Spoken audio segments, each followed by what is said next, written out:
बांझ जिठानी। अमिता और सुनीता आपस में देवरानी जिठानी होती हैं। शादी के कई साल बाद भी अमिता को कोई औलाद नहीं होती, लेकिन शादी के 1 साल में ही देवरानी सुनीता को एक प्यारा सा बेटा होता है। अरे सुनीता, तू तो सीधी है। क्या सारा दिन अपने बच्चे को उस अमिता की गोद में डाली रहती है? देखती नहीं, खुद का बच्चा तो है नहीं। अरे कहीं तेरा बच्चा भी। कैसी बात कर रही है माँ जी? अभी उनकी शादी को भी तो सिर्फ 5 साल ही हुए हैं। कई लोगों को तो 10-10 साल बाद भी बच्चे होते हैं। सास को सुनीता की बात अच्छी नहीं लगती। वो अमिता के पास जाती है। देख अमिता, घर का काम करा कर। सुनीता का एक तो छोटा बच्चा, वो बेचारी घर को चिराग भी दे और सारा दिन किचन में खटती रहे, और ऊपर से तू आराम करे। दीदी, खाने में क्या बनाना है दोपहर को? मैं किचन में जा रही हूँ। अरे नहीं नहीं, मैं हूँ ना, मैं खाना बना लूंगी। अरे खाना आप बनाएंगी तो मुन्ने को कौन पकड़ेगा? अरे तू पकड़ेगी, मैं पकड़ूंगी। भाई माँ ही तो मुन्ने को पकड़ती है। तू काम करे और ये मुन्ने के नाम पर आराम। अरे नहीं नहीं माँ जी, मैं माँ हूँ माना, लेकिन अमिता दीदी का प्यार भी कम नहीं है। सारा दिन भी नहीं खिलाएंगी तो रात को नींद नहीं आएंगी इन्हें। अरे तो दूसरे की औलाद तो दूसरे की होती है ना। ला अमिता, मुन्ने को मुझे दे दे। लेकिन जैसे ही मुन्ने को सास गोद में लेना चाहती है, वो उनके पास जाने से इनकार कर देता है। अरे काला जादू कर दिया है इसने। बच्चा किसी के पास आ ही नहीं रहा है भाई। माँ, इसे काला जादू नहीं, प्यार कहते हैं, जो दीदी मुन्ने से करती हैं। अरे हाँ हाँ, हम तो दुश्मन है ना इसके, जो ये हमारे पास नहीं आ रहा है। अरे सगी दादी हूँ मैं, पूरी की पूरी कोठी इसी के नाम कर जाऊंगी। अब बोल, अब भी प्यार है क्या इससे? अमिता को सास की बात पर गुस्सा आ जाता है। वैसे भी माँ जी, पूरे घर में यही एक चिराग है, तो आप इसे दे या ना दे, सारा कुछ इसी का है, चाहे वो मेरा भी क्यों ना हो। हाँ, अभी तो बड़ी जबान चल रही है, लेकिन जब घर पूरा इसके नाम होगा ना, तब पता चलेगा। अमिता और सुनीता दोनों ही मिलजुल कर रहती थी, इसलिए सास की बात का दोनों को ही बुरा ना लगता। मिलजुल कर काम करती और हंस खेल कर रहती। अरे बेटी, तेरी दोनों भाभियों ने तो मुझे साइड कर रखा है। अरे दोनों में इतनी पड़ती है कि मुझे तो डर लग रहा है, कहीं एक दिन ये दोनों मेरी बात मानने से इनकार ही ना कर दे।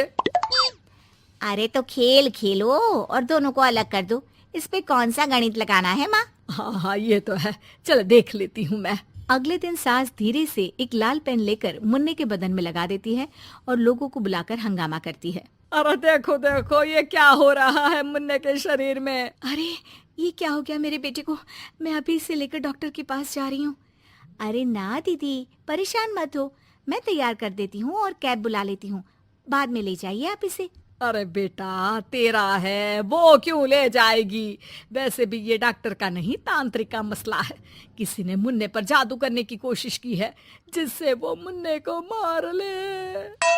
सुनीता ये सुनकर रोने लगती है। कौन मेरे मुन्ने को मारने की कोशिश करेगा माँ जी? नहीं नहीं, ऐसा कुछ नहीं होगा। सास अमिता की तरफ देखकर कहती है। अरे वही जिसकी खुद की औलाद ना हो। कैसी बात कर रही हैं माँ जी आप? मैं क्यों मारूंगी अपने ही बच्चे को? वो तो मेरे बेटे जैसा है। अरे बेटे जैसा है, बेटा तो नहीं है ना। वैसे भी मैंने तांत्रिक को फोन कर दिया है। थोड़ी देर में वहाँ तांत्रिक आ जाता है।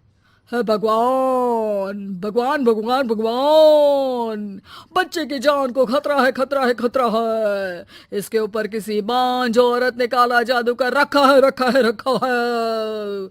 लगता नहीं ये बच्चा कभी ठीक भी हो पाएगा, पाएगा, पाएगा। नहीं नहीं, मेरे बेटे को बचा लीजिए। अमिता दीदी, आप इतना गंदा सोचेंगे मुन्ने के लिए, मैंने सोचा भी नहीं था। अरे कैसी बात कर रही हो सुनीता? मैंने तो मुन्ने को माँ से बढ़कर प्यार किया, ये सोचो भला मैं ऐसा क्यों करूंगी? लेकिन बेटे के प्यार में पागल सुनीता सास की जाल में फंस जाती है। दीदी, आज से आप और मैं अलग हैं, मेरी रसोई अलग, आपकी अलग, और आज के बाद मुन्ने को छूने की क्या, देखने की भी कोशिश मत करिएगा। अमिता सुनीता को समझाने की कोशिश करती है, पर कुछ नहीं होता। अगले रोज। ला सुनीता, मैं मुन्ने को नहला कर तैयार कर देती हूँ। नहीं नहीं माँ जी, मैं नहला देती हूँ। लेकिन जैसे ही वो मुन्ने को नहलाने लगी, पेन के निशान एक एक करके निकल गए। अरे माँ जी, ये तो किसी ने पेन से निशान बनाए थे।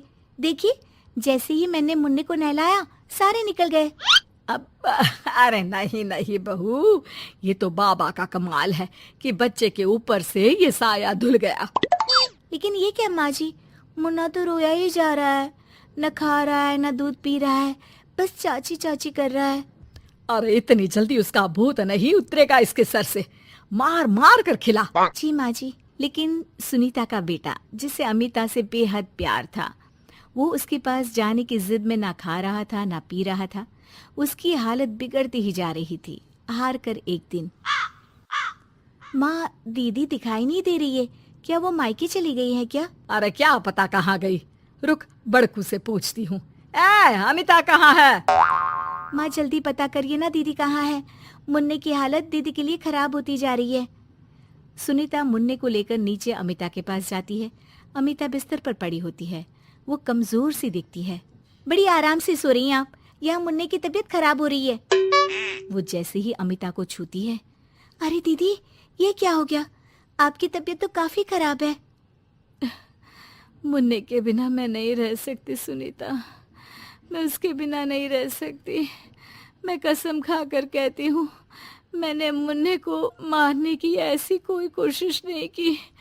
मैं तो खुद मुन्ने के बिना मर जाऊंगी। मुन्ना आप ही का तो है दीदी, मुझे माफ कर दीजिए। ये पकड़िए अपना बेटा,